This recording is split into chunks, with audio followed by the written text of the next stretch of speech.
In the land business, it's a skill set that anyone can acquire. There's no licenses, there's no special diploma that you need. All you need to learn how to do is how to analyze a market, analyze a deal, negotiate, and take advantage of the different marketing channels that we use in this business. And frankly, all marketing channels work.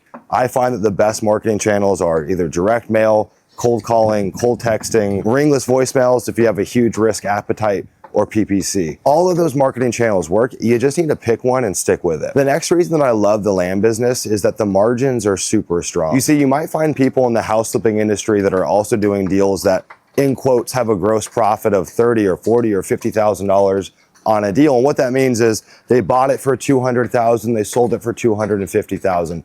We might have a similar gross margin in the land business. We bought a piece of land for $200, sold it for $250, but what we actually take home could be remarkably different. You see, in houses, you've got contractors and overhead that we just don't find in the land business. The other thing is that when we think about the ROAS in this business, really what it takes to actually acquire a deal, how much money we have to put in marketing to get a deal on the back end, you're typically looking at 10 to 15x returns on your marketing spend, which you just won't find really in any other industry, let alone any other real estate industry. The next thing about this business is it's location agnostic. I've been running this business living out of a backpack for the last 2 years.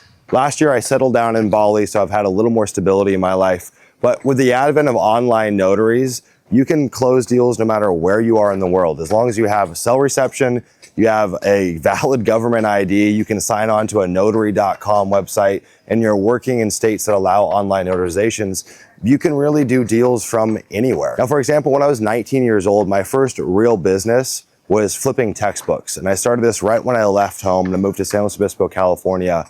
And this was my first substantial business. It was doing $20,000 a month in top line revenue. I thought I had figured out the secret of the universe. But the problem is at that time, I could never leave that little town of San Luis Obispo because all of my book inventory came from there. And so when I left, if I took a vacation, there was no more books being shipped to Amazon or being shipped to customers that were buying through eBay. And there was not enough margin in the business to really hire folks. And so I was in between this rock and a hard place that I see a lot of business owners find themselves in. Not enough margin to hire and not enough flexibility in the business to allow them to run it from anywhere in the world. Again, land is a very weird exception because it allows you to do that even before you have a massive team.